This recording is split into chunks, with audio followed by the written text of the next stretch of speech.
Hello दोस्तों, स्वागत है आपका। आइए आज देखने वाले हैं पॉलिटेक्निक एंट्रेंस एग्ज़ाम 2024। ठीक है, याद रखिएगा 2024। ठीक है, इसमें आने वाले इम्पोर्टेंट क्वेश्चंस आज देखेंगे फिजिक्स के। ठीक है, और फिजिक्स और केमिस्ट्री दोनों ही रहेंगे आई थिंक। ओके, लेकिन इतना मैं गारंटी देता हूँ कि जो भी यहाँ से पढ़ाया जाएगा उसमें 99% चांस है 3 से 4 क्वेश्चन फंसने का आज के वीडियो में। ठीक है, तो बने रहिएगा, जाने की ज़रूरत नहीं है कहीं पे। ठीक है, अगर आप अच्छे नंबर से अच्छे रैंक से निकालना चाहते हैं पॉलिटेक्निक एंट्रेंस एग्ज़ाम तो आपको बने रहना पड़ेगा। और मात्र 10 से 11 मिनट की वीडियो है, उतने में लगभग 40 से 50 क्वेश्चन आपके कवर हो जाएंगे। सो आई थिंक इतना तो टाइम होगा ही आपके पास, है ना। सपोर्ट भी करते रहिए। ठीक है, तो चलिए पहला क्वेश्चन हमारा क्या है कि विद्युत अपघटनी परिष्करण में अशुद्ध धातु को बनाया जाता है। किससे बनाया जाता है? एनोड, कैथोड, अपघटन या फिर इनमें से सभी। तो इसे किया जाता है कैथोड किरण से। ठीक है, चलिए नेक्स्ट। सीसा और टीन की मिश्र धातु को कहते हैं, सीसा और टीन की मिश्र धातु को कहते हैं सोल्डर, स्टील, गन मेटल, उपधातु। सीसा और टीन की मिश्र धातु को क्या कहते हैं? सीसा और टीन की मिश्र धातु को हम कहते हैं गन मेटल। ठीक है, सीसा और टीन की मिश्र धातु को क्या कहते हैं हम? Gun metal. चलिए नेक्स्ट। अधिकतर धातुओं के ऑक्साइड होते हैं, कैसे होते हैं? अम्लीय, उदासीन, क्षारकीय। क्या होते हैं इनमें से? ये होता है उदासीन। ठीक है, चलिए नेक्स्ट। ग्रेफाइट होता है, क्या होता है? विद्युत का कुचालक, सुचालक दोनों ही होता है, क्या होता है? तो ये होता है, दोनों ही होता है ग्रेफाइट। ठीक है, कुचालक और सुचालक दोनों ही होता है। ओके, चलिए नेक्स्ट। निम्नलिखित में से कौन सबसे अधिक अभिक्रियाशील धातु है? मैग्नीशियम, कैल्शियम, के पोटेशियम है ना, Na शायद सोडियम है। ठीक है, तो इनमें से सही आंसर क्या होगा? हाँ जी, तो इसका होगा मैग्नीशियम। ठीक है, चलिए नेक्स्ट। इनमें से कौन अधातु होते हुए भी चमकीला होता है? अधातु होते हुए भी चमकीला कौन सा होता है? कार्बन, ब्रोमीन, कौन सा होता है? इसका जो राइट आंसर है वो है ब्रोमीन। ठीक है, चलिए नेक्स्ट। किस रासायनिक यौगिक को गर्म करने पर प्लास्टर ऑफ पेरिस प्राप्त किया जा सकता है? यह चूना पत्थर, और चूने पत्थर से हम ये करें तो प्लास्टर ऑफ पेरिस पा सकते हैं। ठीक है, चलिए नेक्स्ट। सबसे अधिक सक्रिय धातु कौन सा है? पोटेशियम, सोडियम, लोहा या तांबा? सबसे अधिक सक्रिय धातु कौन सा है? तो ये है आपका तांबा। ठीक है, चलिए नेक्स्ट। लोहा एवं इस्पात को जंग से सुरक्षित रखने के लिए उन पर से धातु की पतली परत चढ़ाई जाती है। ऊपर से धातु की पतली परत चढ़ाई जाती है, किससे? तांबा की होती है, चांदी की, सोना की या जिंक का? तो ये होता है हमारा चांदी का। ठीक है, किसका? चांदी का। चलिए नेक्स्ट। कौन सा धातु कमरे के ताप पर द्रव होता है? कौन सा धातु कमरे के ताप पर द्रव होता है? हाँ जी, तो वो होता है हमारा ब्रोमीन। ठीक है, देखिए यहाँ से 3 से 4 क्वेश्चन आपको 100% मैच होने ही होने हैं। ठीक है, तो बने रहिएगा। नेक्स्ट। बॉक्साइट निम्नलिखित में से किस धातु का अयस्क है? बॉक्साइट निम्नलिखित में से किस धातु का अयस्क है? Magnesium, sodium, aluminium, barium. तो इसका जो राइट आंसर है वो है सोडियम। ठीक है, नेक्स्ट। सबसे अधिक तन्य धातु कौन है? तन्य धातु एल्युमिनियम, तांबा, चांदी, सोना।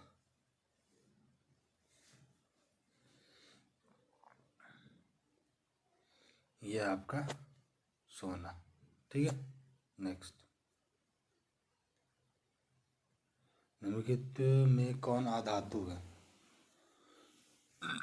निम्नलिखित में से कौन सा अधातु है? इसका जो राइट आंसर है वो है ए। ठीक है, चलिए नेक्स्ट। निम्नलिखित में से किसे चाकू से काटा जाता है? निम्नलिखित में से किसे चाकू से काटा जाता है? तो कॉपर को। ठीक है, कॉपर को चाकू से काटा जाता है। चलिए नेक्स्ट। कार्बन क्या है? कार्बन क्या है? ये आपका धातु है। ठीक है, कार्बन क्या है? धातु है। चलिए नेक्स्ट। निम्नलिखित में से धातुएं कौन सी हैं? आयरन, कॉपर, एल्युमिनियम या ये सभी? धातुएं कौन सी हैं ये बताओ। तो एल्युमिनियम है। ठीक है, नेक्स्ट। शुद्ध रूप से धातु की सतह कैसी होती है? चमकदार, रंग बिरंगी, भट्टी या पतली? शुद्ध रूप से धातु की सतह। ठीक है, शुद्ध रूप से धातु की सतह आपकी रंग बिरंगी ही होती है। ओके, चलिए नेक्स्ट। धातु को पतले तार के रूप में खींचने के गुणधर्म को क्या कहते हैं? तो इसे हम कहते हैं आयरन। ठीक है, चलिए नेक्स्ट। एक किलो 1 ग्राम सोने से कितनी लंबी तार बनाई जा सकती है? ठीक है, 1 ग्राम सोने की कितनी लंबी तार बने? 1 ग्राम सोने से कितनी लंबी तार बनाई जा सकती है ना? तो इसका जो राइट आंसर है 4 किलोमीटर तक। ठीक है, चलिए नेक्स्ट। धातुओं की तुलना में अधातुओं की संख्या कितनी होती है? धातुओं की तुलना में अधातुओं की संख्या कितनी होती है? अधिक, कम, बराबर या बहुत अधिक? तो कम होती है। ठीक है, चलिए नेक्स्ट। कार्बन हाइड्रोजन से संयोग कर बनाता है। कार्बन हाइड्रोजन से संयोग कर क्या बनाता है? ये बनाता है आपका हाइड्रोकार्बन। ठीक है, नेक्स्ट। इथेन में कितने सहसंयोजक आबंध हैं? इथेन में कितने सहसंयोजक आबंध हैं? हाँ जी, तो इसमें है आपके 7 में भी 7 ही है ना। खाना बनाते समय यदि बर्तन की तली बाहर से काली हो जाती है तो इसका मतलब क्या होता है?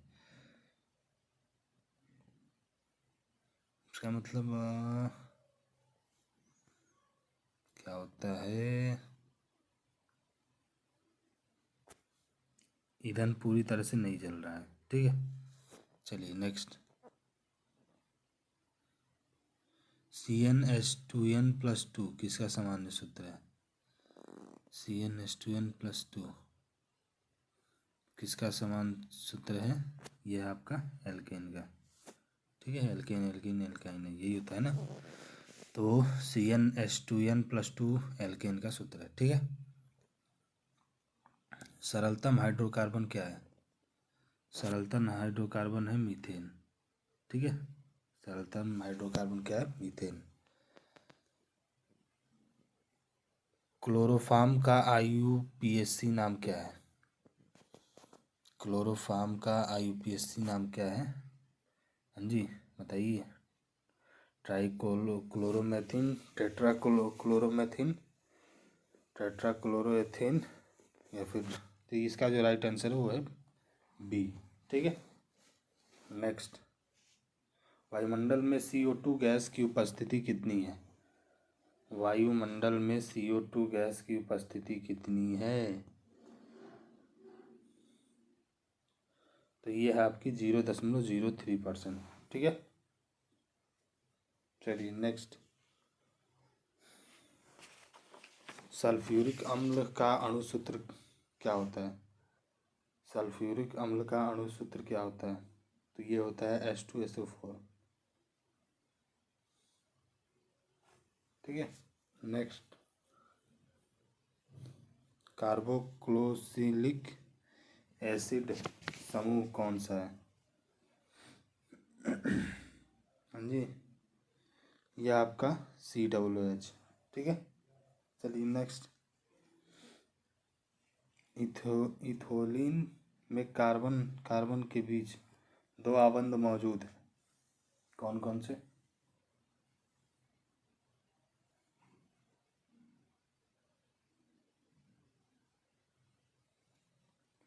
दोनों सिग्मा आबंधी है।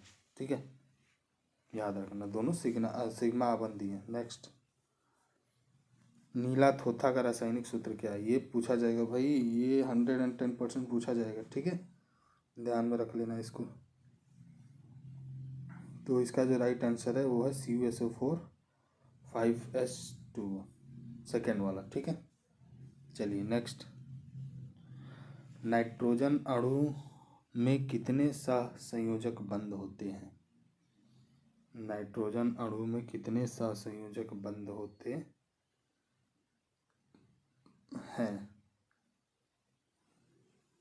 ठीक है, तो ये होते हैं 3। ओके, कितने होते हैं? 3। चलिए नेक्स्ट। संगमरमर का रासायनिक सूत्र क्या है? CaCO3 MgCO3 whole twice CaHCO whole twice HCO3 whole twice. यह है फर्स्ट ए। ठीक है, नेक्स्ट।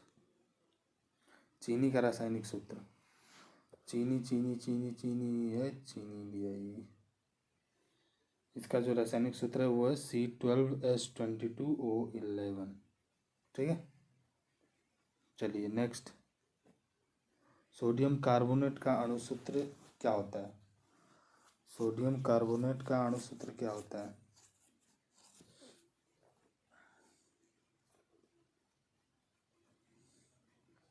ये होता है आपका Na2CO3। ठीक है, चलिए नेक्स्ट। कार्बोनिल समूह को सूचित किया जाता है, कार्बोनिल समूह को सूचित किया जाता है, कार्बोनिल समूह को सूचित किया जाता है CO द्वारा। ठीक है, चलिए नेक्स्ट। इथाइल अल्कोहल का अणुसूत्र होता है, इथाइल अल्कोहल का अणुसूत्र क्या होता है? C2H5OH। ठीक है, इथाइल अल्कोहल का अणुसूत्र क्या होता है? C2H5OH। नेक्स्ट, निम्नलिखित में से कौन सा एरोमेटिक हाइड्रोकार्बन है? निम्नलिखित में से कौन सा एरोमेटिक हाइड्रोकार्बन है? तो ये है हमारा C6H6। ठीक है, चलिए नेक्स्ट। निम्नलिखित में से किस हाइड्रोकार्बन के 3 आबंध होते हैं? 3 आबंध होते हैं, तो ये है C3H4। ठीक है, चलिए नेक्स्ट, लास्ट। CHO क्रियाशील मूलक को क्या कहते हैं? CHO क्रियाशील मूलक को क्या कहते हैं? हाँ जी, कीटोन, एल्डिहाइड, अल्कोहल या कोई नहीं।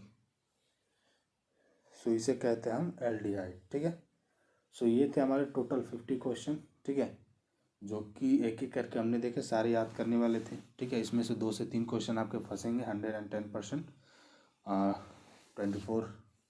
2024 में। ठीक है, और बाकी बने रहिए। ये केमिस्ट्री थी। ओके, और फिजिक्स भी आज ही आएगी। ठीक है, सो बने रहिए, देखते रहिए, मिलते हैं फिर। ओके,